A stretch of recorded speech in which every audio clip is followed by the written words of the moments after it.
Class 8th का exercise 18.3 का question number 9 देखिए।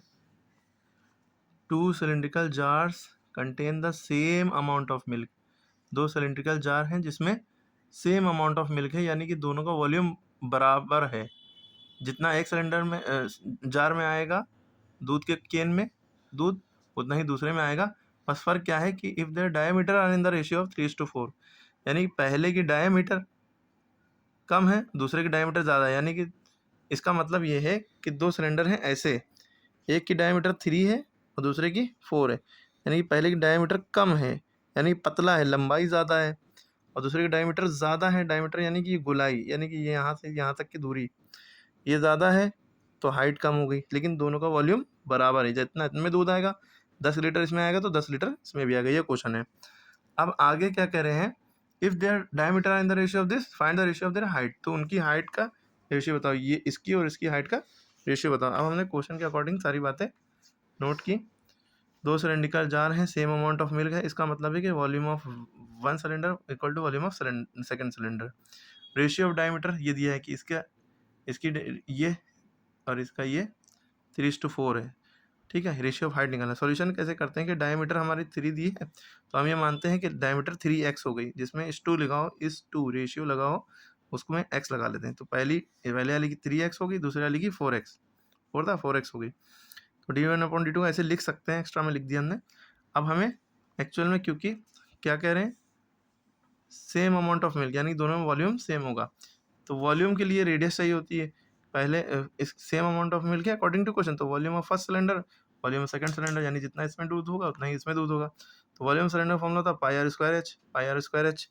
ठीक है, अब आप कहेंगे ये r1 का स्क्वायर, ये r2 का स्क्वायर, इसकी रेडियस यहाँ से यहाँ तक की दूरी रेडियस कहलाती है, ये पूरी डायमीटर होती है, तो डायमीटर की आधी रेडियस होती है। तो रेडियस का फॉर्मूला क्या होता है भाई, डायमीटर 3x अगर दी है तो रेडियस निकाली डायमीटर अपॉन 2, डायमीटर की आधी, रेडियस की डायमीटर की वैल्यू 3x है अपॉन 2, 3/2 ये रेडियस होगी।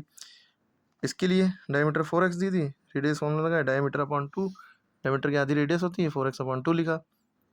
अब हमने जहाँ पे पहले वाले में r1 में πr²h1 πr²h2 है, पाई से पाई कट गया क्योंकि सेम है, π1 π2 तो होता नहीं है, पाई की वैल्यू सेम होती है, 22/7 180 और 3.143 वैल्यू होती है।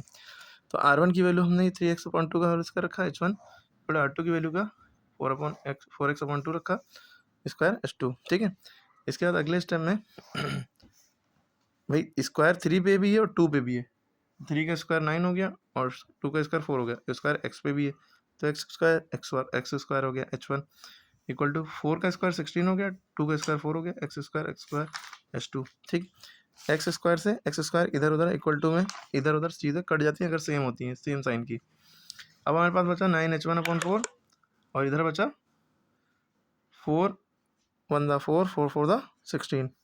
ठीक है, यही पूछ रहा है। 4h2/1 नीचे लिखते नहीं है। ठीक, अगले स्टेप में भाई h1/h2 का रेशियो निकालना है, तो इधर नीचे ये 4 है तो इधर नीचे से इधर क्रॉस मल्टीप्लाई हो जाएगा। ठीक है, और ये जो इसके बगल में है वो इधर नीचे चला जाएगा, 4 से 4 मल्टीप्लाई है, 4 × 4 और 9 नीचे आ गया इंटू h2, 4 4 दा 16 हो गया अपॉन 9 टू h2। अब h2 जो है h1 के नीचे चला जाएगा, इधर क्रॉस मल्टीप्लाई, h1/h2 16/9 आ गया, यानी कि पहले की हाइट 16 है, दूसरे की हाइट 9 है, यानी इसकी हाइट जो है 16x है, 16 है, इसकी 9 है। ठीक है, ये है सवाल। ओके, पूरा सवाल समझ में आ गया? फिर से वीडियो देखेंगे तो बहुत अच्छे समझ में आ जाएगा। और कुछ बच्चों को ये कन्फ्यूज़न होती है कि यहाँ पे r1 का स्क्वायर r2 का स्क्वायर ये 2 बार क्यों है, तो स्क्वायर का मतलब, अच्छा 3 का स्क्वायर, किस बच्चों को ये 3 का स्क्वायर का मतलब होता है 3 × 3, 2 का स्क्वायर का मतलब होता है 2 × 2, ये नहीं कि 3 2 दा 6 लिख दिया, 3 का स्क्वायर मतलब 3 × 3 यानी 3 3 दा 9, 2 का स्क्वायर मतलब 2 × 2 2 टू द 4, इसी तरह 4 का स्क्वायर 4 4 दा 16। r1 का स्क्वायर r2 का स्क्वायर लिखना पड़ेगा, h1 h2 लिखना पड़ेगा, यही दोनों चीज़ें अलग हैं, रेडियस भी अलग अलग है और हाइट भी अलग अलग है, पाई तो सेम होता है। ठीक है, कोई डाउट हो कमेंट में पूछ लेंगे।